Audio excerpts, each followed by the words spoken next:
Good afternoon বন্ধুরা, দেখো আমার লাঞ্চ রেডি হয়ে গেছে।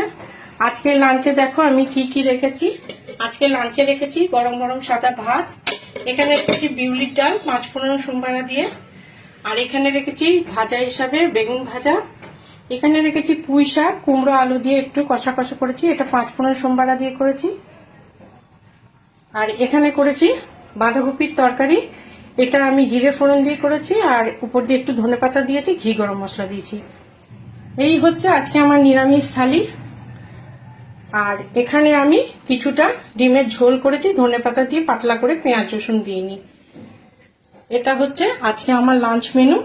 তোমরা কে কি লাঞ্চ করলে অবশ্যই ভিডিও দিও দেখবো। আমার লাঞ্চ মেনু তোমাদের কেমন লাগে অবশ্যই কমেন্ট করে জানিও। ভালো থেকো, সুস্থ থেকো। এই পর্যন্তই।